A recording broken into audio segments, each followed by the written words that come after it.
everybody. This is Raul for Bass Musician Magazine, and today we have the great honor and pleasure of having a chance to chat with extended range bassist Ron Pacheko, coming to us directly from Rhode Island, if I'm not mistaken.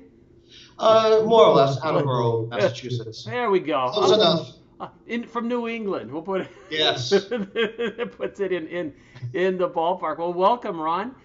Starting from the beginning, we are having this opportunity to chat hot on the heels of our December 2016 extended range issue, and it was certainly by no means an intent to be all-inclusive. We didn't say we were covering every extended range bassist there ever was, and because there's so many excellent musicians that are extended range bassists, there's always somebody that we would love to talk to, and here we have the opportunity to talk to yet another extended range bassist. So let's let the people know, our readership, learn a little bit about you. Tell us a bit your bass journey. How did you get started with all this?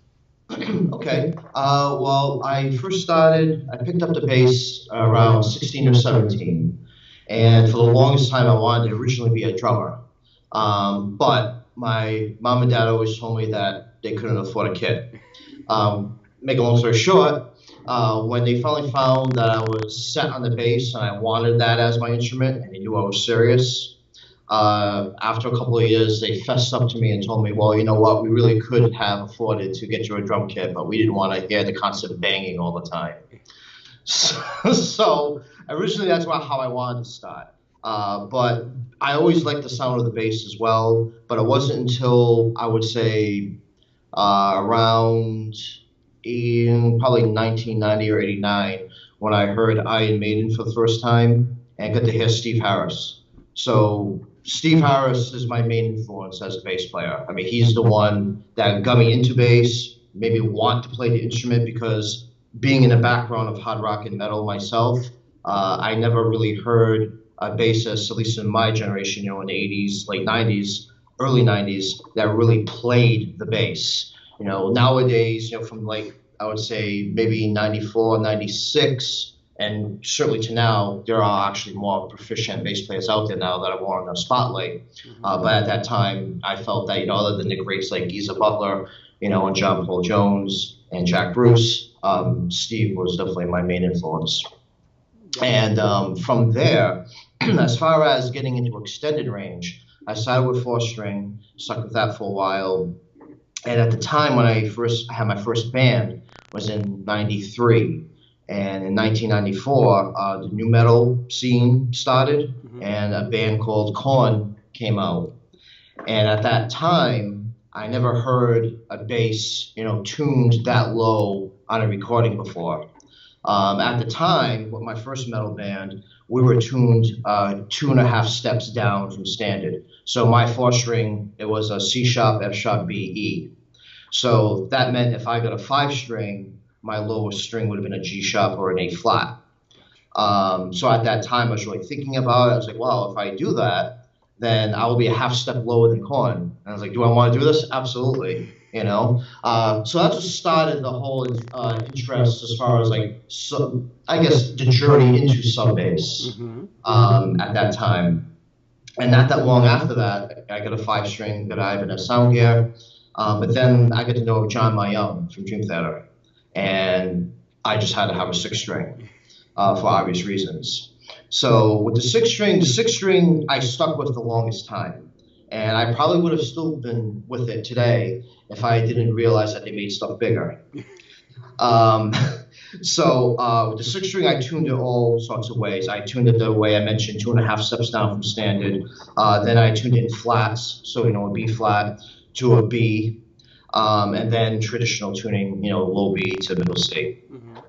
And I think I stood at that before I moved on to a 7.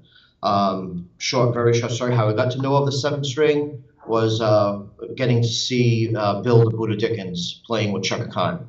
It was a live episode. I was still living with my mom at the time, and she had Oprah on, and Chaka Khan was a musical guest, and she had a live performance. And I ended up seeing this gentleman playing this big bass. And at first I'm like, oh, it looks like a really great 6-string. It's a nice bass. And then he happened to turn, and I could see 4 tuning pegs and 3, and I was like, since when did they make a 7-string bass? So I talked to my teacher who I studied with, and I studied with him for 6 years. He's out of Province, Rhode Island. His name is Willie Mibbitt Threats. And he's a renowned musician here in Rhode Island, and I studied with him for 6 years. So immediately when I went to my next lesson, I told him about this, and he knew immediately who the gentleman was.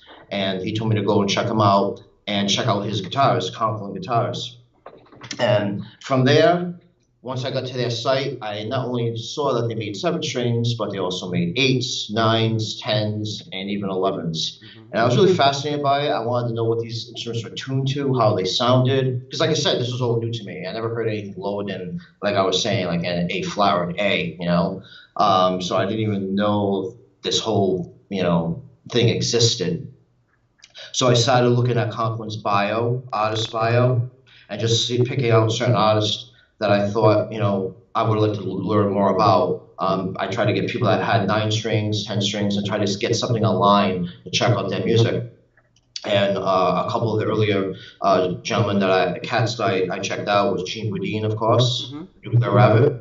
Immediately fell in love with his stuff, loved it. Definitely loved the use of how he used a 9-string in a band. And, he's a great soloist as well. Certainly very talented musician. But what I really got from it is, I'm more of as far as my style, I'm more of a bass player or, musician where I like to be accompanied. I'm not really so much a soloist. I'm not comparing myself to these gentlemen now, but I think as far as having anything in common with any other fellow ERBist, I would say my style is more like Stu McKenzie or an Al Calvo. Gotcha. Meaning I use it more in the context of the band, either through some double hand tapping, chording, or just using the bass freely in a groove in the context of a song. And even when I played 4-string, I like to be unique and really put some thought into my lines, and not just do what's traditional. Sometimes that's called for, and I do it, but I try to stay away from the cliches, and I always put thought into my lines. Always want to know what the chord arrangement is, what tones are available to me. There might be certain tones within that chord or certain intervals I may want to bring to the forefront to have it more powerful or to coincide with the melody, because as well as having a great groove, I try to incorporate melody within my line as well, if it may be. So yeah, and I know it was kind of long, but that's pretty much what my style's like and how I first started getting into the extended range bass.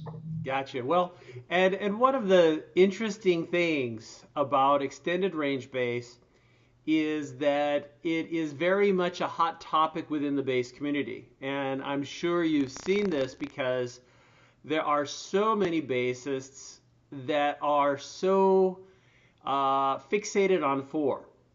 Right. And, I'm always amazed because really it turns into an issue of personal choice where nobody's taking away your 4-string and saying, okay, now you have to play 9. Now, right. You exactly. Can't. We're confiscating every 4-string. Everybody gets more strings. And you would think that because they start like howling at the moon, they get all crazy about it.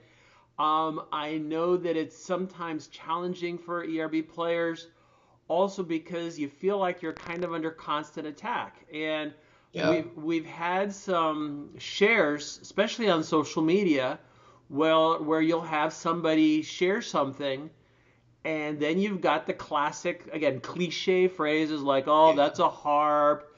Oh, your chiropractor probably loves you." My favorite, Jocko only needed 4 strings, so why did he need 10? Or whatever, or 6, or you know what I mean? Exactly.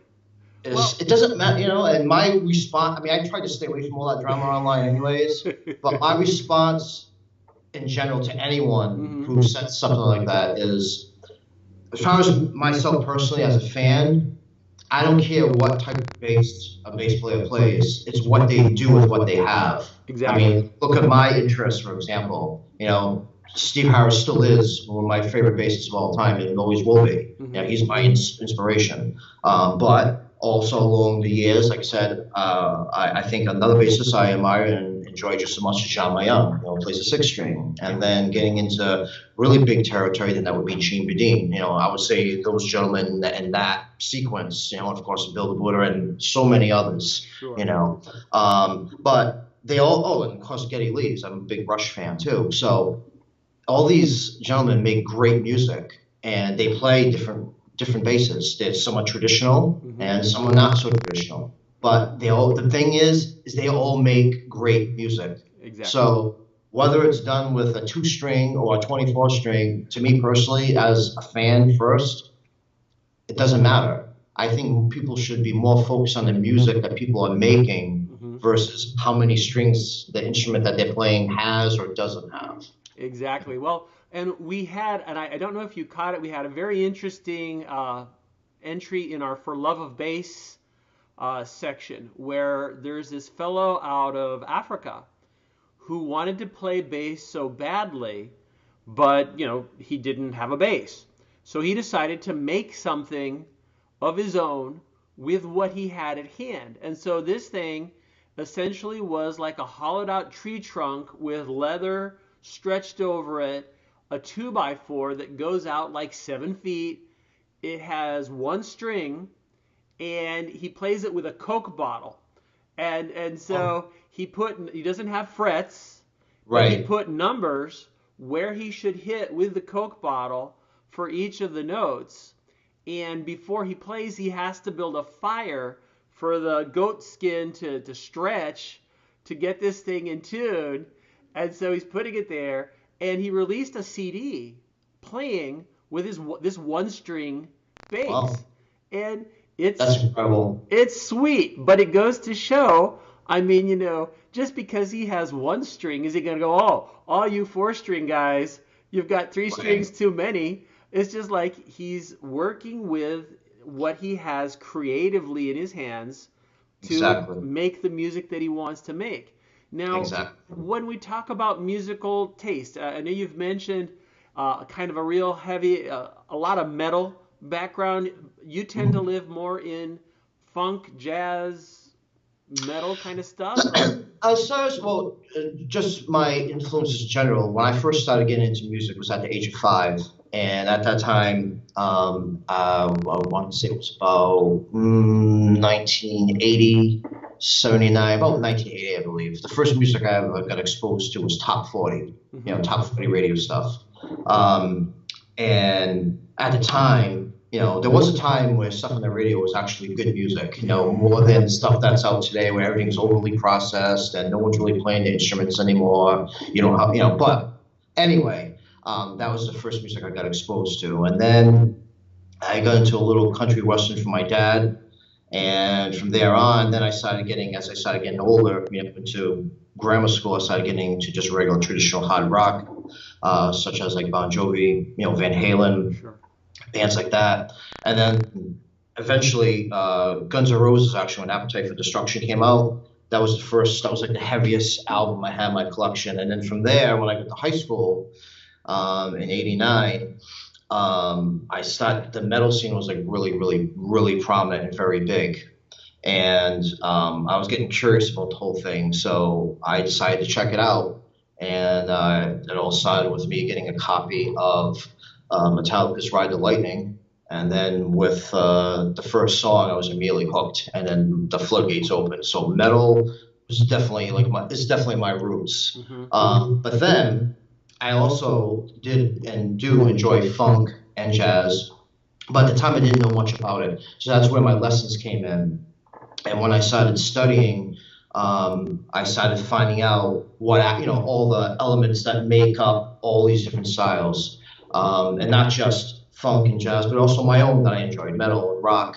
What is it about metal and rock that makes it metal and rock, just like what makes jazz jazz? And my teacher did a very good job at that, having me understand the different genres and what certain elements compose and make up each style, so that way I could try to create more freely and be myself. So with the music that I'm in right now, my main band is a alternative / progressive metal band called 3 Points of Madness. And we incorporate, some progressive metal elements, some classic metal elements, like, from Iron Maiden, old Metallica. And also, since I went to college in the early 90s, some of that grunge era, rubbed off on us too, like Alice in Chains, Pearl Jam, Nirvana, and bands like that. So we kind of have, and Soundgarden, of course. Yeah. So we kind of have a fusion, if you will, of all those styles, showing all of our influences. But what makes us unique, I feel, is the fact that we are able to not appease, but what's what I'm looking for, appeal to a wide rock audience, metal rock audience. There's kind of something there for everyone. We're not all over the map where we're totally confusing listeners, but we're at a point where there's something to make everyone happy, and there's something that interests all the fans. Like I said, there's a little prog, there's a little alternative, and there's definitely some metal in there. So we fit on many different rock or metal bills and been received, nicely. So I guess what we're doing is working. So that's the goal. That's what we're trying to do. And that's why I always tended to go towards the progressive or the fusion style, because you're never stuck or pigeonholed to have to do one thing all the time. And recently, not that long ago, it's been 6 months actually now, believe it or not, I joined another gentleman, and I am in a funk jazz fusion band. So that's very exciting, because now I'm getting to finally get back into that mindset, and I've been looking to do that for a while, but just could never find the players to do it. So that's what's going on right now. And I also, every once in a while, have a blues trio with one of my buddies, just for fun. It's enjoyable, and we're all good friends, and I do that every once in a while. But looking very forward to 2017, and especially with the new instrument. Got to get the strings. I got to get the strings for it though now. I tuned it back up to pitch, to C sharp to E flat, and just to give you a little idea of my approach that way as well is every time I added a string, I always thought bass first. So when I get the 7th string, I know that traditionally it's tuned to a low B to a high F. But once I saw that you could go lower, knowing me, I always went lower first. So I had my 7 was tuned, or I still have my first 7 actually. It's a Conklin groove tool, Billy Dickens' signature model. And I tuned it F sharp to C, and that's what it's tuned to this day now. And then when I started talking to Bill Conklin seriously about getting my first custom build with him, I decided, well, you know what? I did like the sound of that high F after all. I mean, I did like it, but I wanted the bass notes first. Why don't this time I go yet another 4th below, get the C sharp, and then add the high F, and that's how I had the 9 tuned and had it made. And with the 11 now, instead of going again more on the treble side, again dropping it another 4th. I'm gonna go low G sharp 0 and go to a high B flat. One of the other strings I was missing as well with the 9. So, but I wouldn't have, at least for me personally, with what I'm looking to do in my applications, to be honest, a 10 would have been enough, like a G sharp to a high F. But I don't mind to be flat because I like the sound of it, and there are definitely some uses I already have in mind for it. So very excited about the future and learning and stretching my abilities more, and continuing to try to do more different and exciting things. That's what it's all about. Well, and for some of you that you might be going, hey, wait a second, what's all this talk about at 11? Ron just got his new Conklin 11 string before we're having a chance to talk here. So certainly, I know I saw a picture of it on Facebook. So if you're looking, you want to see a little bit, you get a gander of it there. With that said, since we're talking about gear, it sounds like, again, when you're extended range, predominantly a lot of Conklin basses. What else is in your toolbox Sure. Your choices? And that's a really good point. It is like a toolbox. And how I look at it as a musician is having the right tool for the right job. I know it sounds cliche, but it really is true. I mean, when I want to play traditional 4-string, for me, it's an obvious choice. It's the Fender Precision. Why? Well, my hero played one and does play one for 30 years. So I always wanted a P bass. So when I'm playing traditional four string, that's the one. I have two of them. One American Fender, it's like a sunburst color, maple neck, and then I got the Steve Harris signature Fender in the lake plastic blue with the mirror pickguard. Obviously, again, had to have it. Great bass. So those are I have three four strings. The other one is my first fretless I ever got. It's a lined Yamaha four string fretless. And I got to tell you, I was the third owner of it, and I only paid $150 for it. But I would never sell it because it just has such a wonderful, warm tone to it. Lots of growl, nice moi, there's everything. It's like one of those hidden treasures, if you would say. So I use it mainly on like jazz gigs or maybe the blues gig when I don't need all the range and just want to, kind of keep it a little more traditional. Sure. So those are the four strings. Then from four, I jump right to seven, and that's the Billy Dickens model, signature model GT7. And then for the 9 strings, I did have two 9 strings. I had the custom blue one that Bill had built me, and then I was able to get a pre-owned 9 string that was actually one of Bill Buddha's basses. It was called, or dubbed, the Jolly Rancher bass because of its color, that green and purple. Yeah. That is the one out of both of them. I love, I was torn because I knew I wanted to get an 11 or a 10 built. And just like when I got a 9, I had two 7s. I had the GT7 as a backup and then the BD GT7. And when you have a new instrument with more strings, there's no point of having two of the other if you're going to be more predominantly, with the bigger one and centering everything around that.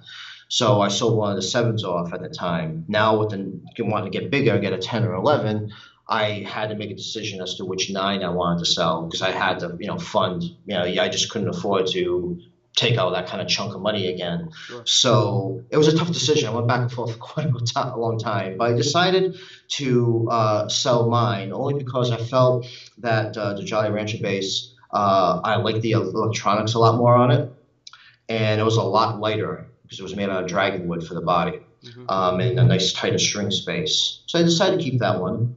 And with the sale of my 9, I was able to get another pre-owned bass, the 11 string, as it's called, the Lava bass, which originally belonged to Gene Vadim. And he had sold all his Conklins once he started playing Ken Lawrence basses. And finally, I have another Conklin that's pre-owned that used to belong to Ito Castro. Okay. It's a Conklin 8-string fretless Sidewinder. And that one is tuned, I have it tuned F sharp to a high F. And then lastly, as far as a bass, again, I always had to have one of these, and the main influence was Jeff Ament from Pearl Jam. I got a Hamer 12-string, not a single course, but the the double octave bass. And it's exciting because I only had 2 songs to play that bass on. We wrote one song that I used it on. I thought it was perfect for it. And then we actually covered Jeremy. So those were the only 2 songs we really played. But now with the new music we're writing, there's 2 new songs that we just wrote that I'm using on. So now it's getting a lot more use. Now it's going to be on 3 songs. But it's a specialty instrument. To me, it's something that has a very unique sound. And you may not want to have it on everything, but when there is a song that fits, it fits. So that's the little exhausting, but that's the whole collection. Well, what is a bassist without a little gear acquisition syndrome, right? I mean, Exactly. It is the perennial search for the perfect instrument, and I think the realization as we kind of come back to the fact that you have choices, there's situations, there's musics. I mean, there's so much that varies that why does there have to be a limit? There really should be no imposed limitation to what we can do.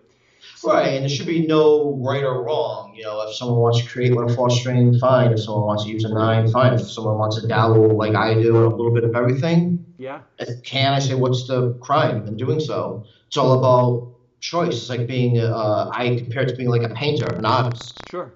Which we are, an artist, only with music. But, some people like to paint with primary colors, some black and white.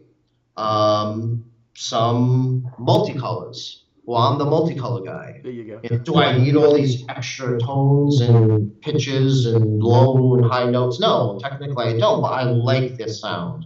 And certain songs, I like to have that freedom of expression and whatnot, But there's some songs I want just traditional four string. So I still write on four just as much as I write on, the ERBs. So it's just like you said, the right tool for the right song, and whatever you're thinking and creating or hearing in your head, it's how you're hearing it and what you're looking for. And I don't feel that there should be any limits, like you said, or any right or wrong, because there isn't. It's pure choice, like you said. Mm-hmm. Now, looking ahead, Ron, what are your plans for the future? I know you're geared up, you're ready to go. 2017 New Year coming up. What's in the works for you? Okay, well, first off is the release of 3 Points of Madness, my main band, next CD. Okay. Our current album, American Papers, which is right here. Some political, aspects on this one. Yeah. This one came out in 2015, and this is still available on our website. Speaking of which, if people want to check out some of my music and use of these instruments, this is two of the bands I use extended range in. And just to give like a percentage, I would say a 70-30 or 60-40 or 80-40 split, meaning the higher side is more favoring the extended range side, obviously, just because it's what I enjoy. But 3 Points of Madness, if you want to check us out, very simple. One main website, gets you in touch with our Facebook, our YouTube, etc., etc. It's www.3pointsofmadness. That the word 3 actually spelled out. We wanted to try and shorten it with the number 3, but someone else already had that domain for something else. So it's 3pointsofmadnessmusic.com. Gotcha. There you can purchase the CD and merchandise such as t-shirts and whatnot, and get to know where we're playing live, where and when next. So yes, our upcoming album, which should be out this spring, early spring. The next big project and of excitement is obviously Timewise. Timewise is the name of the funk jazz fusion band that I joined with a keyboardist, another local great in Rhode Island, Billy Main. He's a great keyboard player.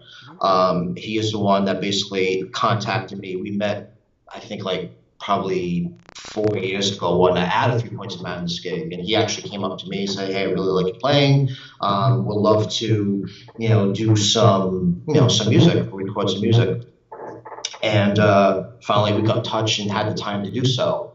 And I did. I still have this available as well. Don't have a picture right here right now, but a copy right here. But I do have a solo CD, my first attempt at a solo album, where it's all songs combining the jazz and funk fusion. It's just self-titled, Ron Pacheo, and the name of the album is 7 Below. And that was all done with the 7-string. And that is out on CD Baby if anyone's still interested in checking it out. And obviously, if you look up my name, find me on Facebook or Reverb Nation. 3 Points of Madness has a Reverb Nation page. And as far as Timewise, the jazz fusion band, we just got a Facebook page designed, but there's no music out yet except for maybe a couple of live video clips here and there, because we're in the middle of actually doing a CD ourselves. So lots of very exciting things going on. And 2016, musically for us, I think was a pretty good year. Unfortunately, I don't feel it was a good year because, as far as idols, because we lost a lot of greats this past year, a lot of great talent. It's kind of really sad, actually, because I don't really see yet, anyway, anybody to be able to step into those shoes, at this point in time. So, but as far as other things, like what's been going on with the bands, with me, and what we've been creating, and the traffic we've been gaining, it's been very promising and very positive. So we're all very excited about the future. Excellent. And if people want to learn more about you personally, and I don't know, maybe that will link also over. Would www.pachecobass.com be a good starting point? Absolutely. Yep. That is my main catch-all website as well. From there, you'll be linked to my YouTube, and I believe there's a link to my Facebook as well. But if you want to just check out my Facebook, oh, I'm on Reverb Nation too. So if you type in Ron Pacheco Jr., you'll find me on there as well. But the PachecoBass.com is definitely a good point to start. Gotcha. Well, Ron, I appreciate you taking time out of a busy schedule. We're starting off a whole new year on the run. Certainly, folks, whether you are a four-stringer or an ERB player, we all got to get along, and we all we all need to appreciate just each other's choices, which is ultimately what it amounts to. And kind of, make your own choice and enjoy doing what you're doing. And above all, love the music and, of course, love bass. So, Ron, thanks so much. People, you've seen it here coming directly from New England. Ron Pacheko, you're seeing it on Bass Musician Magazine. Thank you so much. It was a pleasure and an honor to be interviewed. Our pleasure. Have a good one. You too.